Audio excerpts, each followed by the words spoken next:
বন্যায় দেশের ৮ জেলায় এখন পর্যন্ত প্রায় ৩০ লাখ মানুষ ক্ষতিগ্রস্ত হয়েছে। এছাড়া ফেনী ও ব্রাহ্মণবাড়িয়ায় পানিতে ডুবে মৃত্যু হয়েছে দুজনের। দুপুরে বন্যা পরিস্থিতি নিয়ে এক ব্রিফিংয়ে এসব তথ্য জানান দুর্যোগ ব্যবস্থাপনা ও ত্রাণ মন্ত্রণালয়ের অতিরিক্ত সচিব AKM আলী রেজা। ৭টি নদীর ১৪টি পয়েন্টে পানি বিপদসীমার উপর প্রবাহিত হচ্ছে, আর পরবর্তী ১২ ঘন্টা নদ নদীর পানি স্থির থাকতে পারে বলেও ব্রিফিংয়ে জানানো হয়। বিস্তারিত জানাচ্ছেন আঞ্জাম খালেক। দেশের চলমান বন্যা পরিস্থিতি নিয়ে বৃহস্পতিবার সচিবালয়ে এই সংবাদ সম্মেলনের আয়োজন করে দুর্যোগ ব্যবস্থাপনা ও ত্রাণ মন্ত্রণালয়। ২৯,০৪,৯৬৪।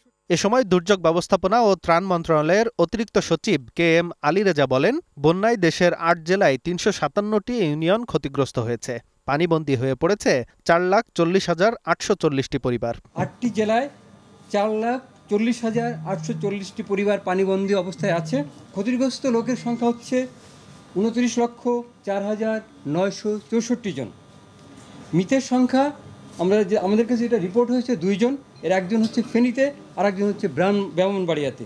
এসব এলাকায় সরকারিভাবে এখন পর্যন্ত ১,৫৩৪টি আশ্রয়কেন্দ্র খোলা হয়েছে জানিয়ে তিনি বলেন, এসব আশ্রয়কেন্দ্রে আশ্রয় নিয়েছে ৭৫,০০০-এর বেশি মানুষ। পাশাপাশি একটি ওয়াটার ট্রিটমেন্ট প্ল্যান্টও স্থাপন করা হয়েছে।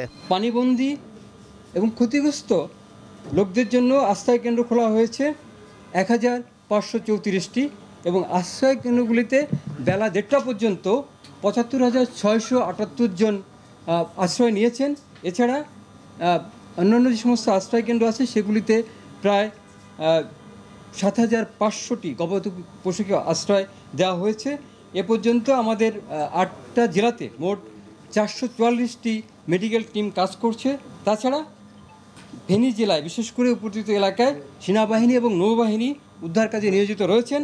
দুর্গতদের সাহায্যের জন্য সেনাবাহিনী থেকে ১৬০ জন সদস্য, ৪০টি উদ্ধারকারী যান, নৌবাহিনীর ৭১ জন সদস্য ও ৮টি উদ্ধারকারী যান কাজ করছে। এছাড়া বিজিবি সহ অন্যরা নৌযান নিয়ে উদ্ধার কার্যক্রম চালাচ্ছে বলেও জানান আলী রেজা। আঞ্জাম খালেক, গ্লোবাল টেলিভিশন, ঢাকা।